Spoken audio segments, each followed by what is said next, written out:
Cebu muna, sir. Opo. Uh, Secretary Gilbert, who heads NDRMC, went there yesterday. He was planned. We had scheduled for him to come here, but instead he had to go to Cebu. We are still assessing the damage there, but the earthquake was very strong. Pagka yung mga ganyang klaseng numbers, that's a very big number already. So we're assessing the damage, we're assessing the needs na pangangailangan.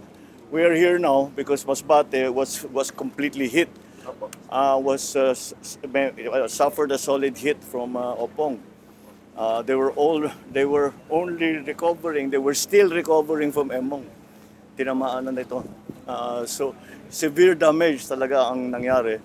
Ang problema, some of the services have been interrupted. Although the hospital continues to function, yung kuryente baka matagalan pa ng konti. But because we have to be very sure that it's safe bago natin i-on ang kuryente. Yung mga sa DSWD na mga assistance, cash assistance at saka food packs, kumpleto naman tayo. Nakapag-respond sila within less than 24 hours, nandito na sila.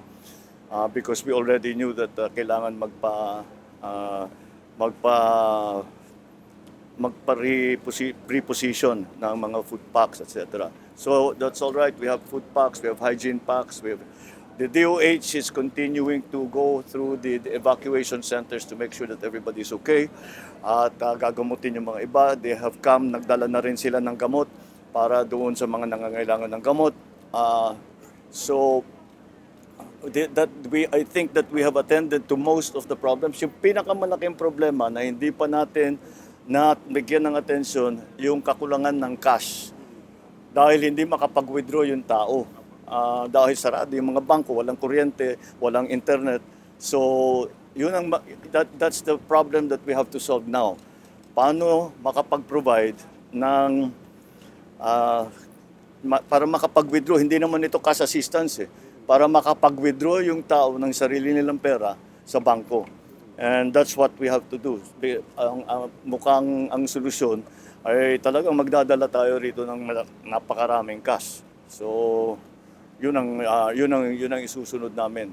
Yun ang pinakakulang na hindi pa namin nagagawa at all. Hindi namin alam. Sa ibang lugar, hindi naging problema yan. Although it's ngayon problema ngayon dito sa Masbate. They're going all the way to Legazpi to withdraw money. Kung saan-saan pumupunta, they go to anywhere that makautang. Yun lang, walang nagpapautang ngayon, siyempre, dahil ganito. So, it's a problem. It's a problem that we're going to have to solve very quickly.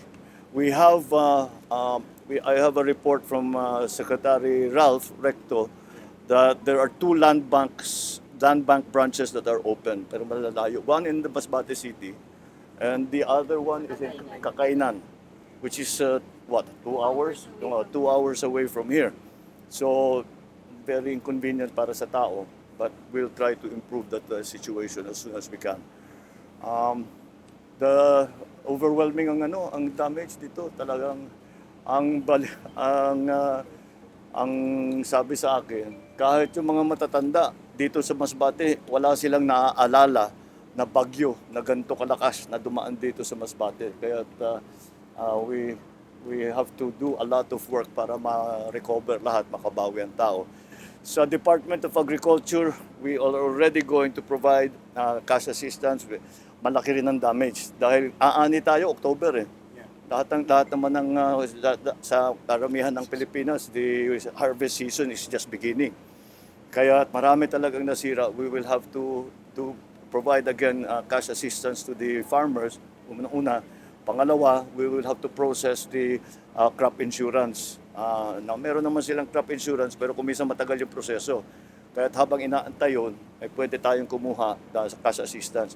Nag-release ako ng 100 million na LGSF, Local Government Support Fund, para magamit dahil nahihirapan na ang provincial government para na makapagbayad sa lahat ng kailangan gawin. They have had to already realign many of their initiatives.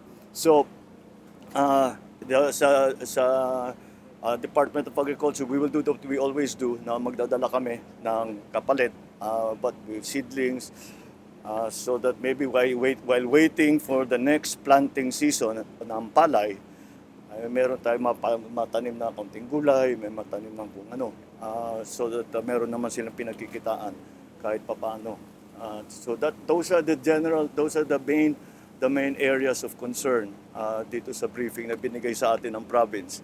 And so that is what we are going to be attending. May just briefly shift on another topic. I'm sorry? May just briefly shift on another topic. Your public ratings went, trust rating went up. Where do you attribute that pagtaas? You know what? I have no idea. I don't. I don't look so much at the. It's of course it's nice to know. Except I didn't know about that. But now that you tell me, of course I'm glad that it's that way. I guess we just have to keep working. Wala naman whatever is happening, kahit na anong nangyayari, kahit may bagyo, kahit na may skandalo, kahit may gulo, ang taong bayan ay umaasa sa pamahalaan na tuloy ang serbisyo, tuloy ang trabaho ng pamahalaan, tuloy at every level, at the national level, at the local level, na tuloy-tuloy lang. Kami, mga public servant, kami ng mga hinalal ng taong bayan, ay dapat nakikita na hindi naglalaro na kung ano-ano ginagawa, namumuliti ka, whatever, basta nagtatrabaho lang para makapagserbisyo sa tao. I hope that's what it's coming from, and I think so. All right, maraming salamat. Thank you.